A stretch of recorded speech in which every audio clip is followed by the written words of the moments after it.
For the past 5 years, I've been diligently cleaning up my energy and emotions. Cleaning it out? Cleaning it out, cleaning it up. Has it been painful? Sometimes. Mostly joyful, though.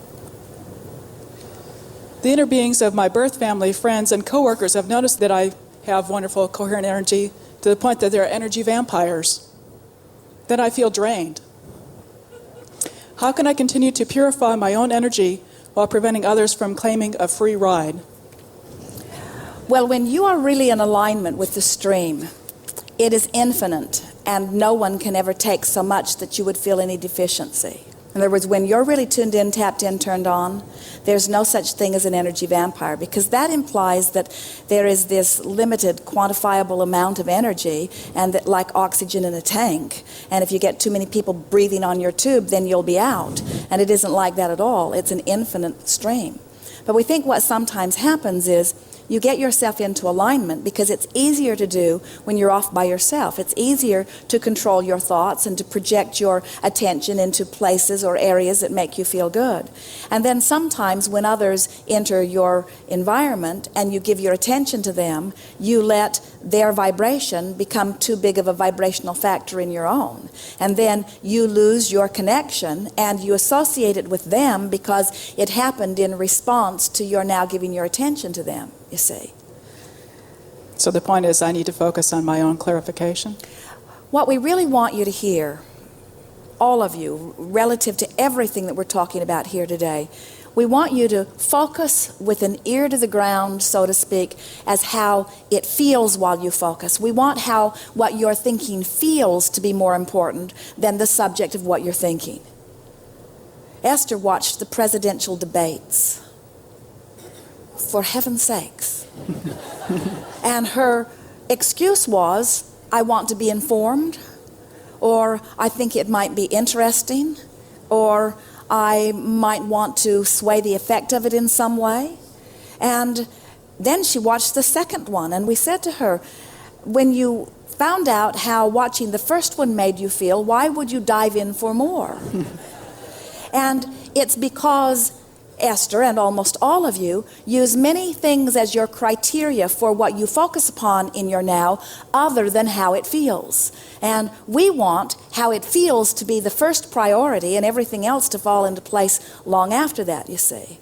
And so sometimes out of commitment or obligation, you engage with people or you interact with them on some points, and so you can get a vibration pretty active in yourself that goes against the grain of the vibration of your source and of the intent that you hold and all of the good stuff that's there for you in vibrational escrow. But you just have to care more about how you feel than anything else and guide your thoughts accordingly. Can you give us an example and we'll show you what we mean? Well, it resonated when you said something about obligation. Things like that. I work for an energy company, oil and gas company, and yes, it's ironic, I know. Well, they believe in shortage, but it is economically to their advantage, so that's why they do it. In other words, they actually contrive shortage in order to economically benefit, but don't let their contrived shortage make you think that the universal energy stream has any potential of shortage. It is infinite and expanding. Well, actually, we find I find natural gas, and there are lots. We keep finding more and more and more. There is no shortage of that or anything. No. I guess an example is that I notice that when I'm focusing on something and I have an alignment in a particular topic that I'm interested in, a technical topic, that someone will come in. I'm thinking one particular individual down the hall, and he'll come in and talk and engage, and then he'll leave, and then I feel totally drained afterward. While it was an interesting topic, it was off what I was thinking. You see, your vibration in any moment is where it is. So let's just start with that starting point. Whatever's been happening, you are where you are. So let's say someone enters your environment and they cause you to focus upon something that they are living, that they want to live, that they are living successfully, that you want to live, that you are not yet living successfully. So the conversation activates within you an awareness of a desire that you hold that you are not right now a vibrational match to.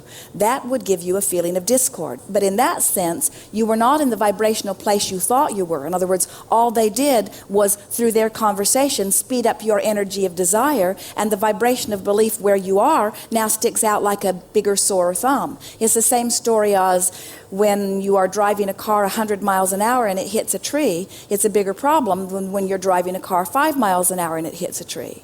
So sometimes, if you're not aware of how you're really feeling, you're just percolating along. You've got your energy going in a certain way. You're feeling the way you're feeling. And then someone else enters the experience. They have the potential of talking about something that inflames your desire, which points out your discord, or they have the potential of beating the drum of something that's lower in vibrational alignment than where you are. So in any case, any time that you feel worse after a conversation with someone else, or even a thought of your own, than you did before, it's one of two things. Either one part of your vibrational relativity has received more emphasis, which has made your guidance system kick into higher gear. Are you getting the point of this vibrational relativity? Do you get it? That the reason that you feel emotions at all is because there is a vibration that is your source, that is really who you are, that is giving you this steady vibrational current all the time, and that your thoughts are moving around, giving you that feeling of separation or closeness. Can't you feel in the emotions that you would call negative emotions, things like despair or fear, can't you feel that emptiness? Can't you feel that it is a sort of absence of the fullness of who you are? Don't those emotions feel that way to you?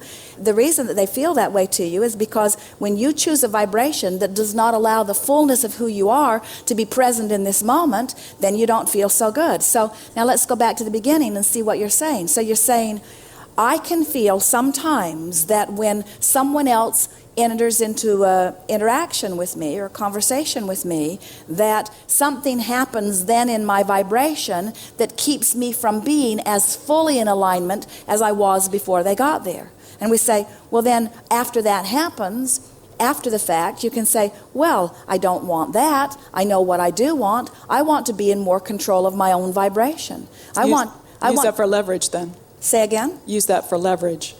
Use the contrast just like you use all contrast to help you to identify more clearly what you do want.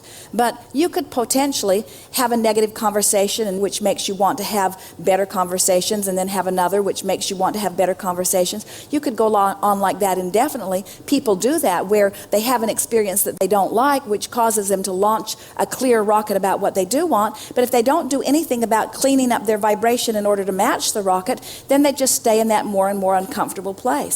And there are a lot of people who say, I don't want to be around people at all because I can't control the way people behave. I can't control what they think or what they want or what they believe or even what they say to me or what they want from me. But when you get it, that you don't have to control what any of them are doing, you just have to maintain your own vibrational alignment no matter what they're doing. And the best way to maintain your vibrational alignment relative to other people is to maintain it about them when they're not around. Because if you haven't practiced maintaining your vibrational alignment about people when they're not there, you're certainly not going to be able to do it when they are there. So when you talk about cleaning up your vibration, we're out of time here, but give us a very quick example of someone who disrupts your energy. I think a better comment might be to say that this is actually probably a smaller problem than saying that I've been able to use the comment that you had in Ask Anita's given about asking non-physical beings to help in this same project. I'd asked for that in my meditation. And now the project, which originally had probably 150 people, now has probably 400 and is ever expanding. And so from that standpoint, I was able to allow, with the guidance that you had given, in a way that everyone has a similar desire. Well, the thing that we most want you to hear is that when you get it out of your mind that your work in co-creation with others has anything to do with their behavior. In other words, just give that up, because you can't control their behavior. They don't want you to, and you couldn't do it even if they wanted you to. In other words, so just give up any idea that you're going to control anybody else's behavior, and just make up your mind that you can control the way you feel about anyone in your own thoughts. In other words, you can control what you choose to focus upon about any situation or about any person. And so we think it is a wonderful thing when someone comes into your experience and you feel less good after they got there than you did before. We think they've given you a wonderful gift, because they've given you an opportunity to realize that your energy can easily get out of balance, that you can easily be dissuaded to something that is not in alignment with who you really are. And as you experience by experience, person by person, bring yourself back to feeling good, in time, what they're thinking and what they're saying and what they're doing will be irrelevant to you. In other words, they can be contrasting data that helps you to get clearer and clearer about what you want, but who they are at any point in time has nothing to do with you. When you get control of your own energy field, between those 2 points of vibrational relativity, you have control of your life experience. And then, just as you said, the people who then law of attraction bring to you will be those that will please you when they get there. The law of attraction is always bringing to you those who are a vibrational match to what you've got going on. And so it sounds to us that you are a bit like so many people who are letting your vibration be about what you're observing. And so you're observing all over the place, offering a vibration all over the place. So law of attraction is bringing you a bit of everything, and a bit of everything is not a match to the specifics of what you are wanting. You'll hear much more as we are moving forward. We're just getting started on this business of vibrational relativity. Before this gathering has come to completion, you will understand it as well as we do. And then you will have the rest of your life to practice yourself into vibrational alignment. And it is so much fun to get an idea and line up with it, and then watch everything in the universe conspire to bring to you the manifestation of what you've lined up. It is so exhilarating to feel within yourself your alignment or misalignment. In other words, that's the molding of the clay. This is the fun stuff. You keep thinking that the fun stuff is getting to the manifestation. That's fun too, but not nearly as fun as the process of molding things into place.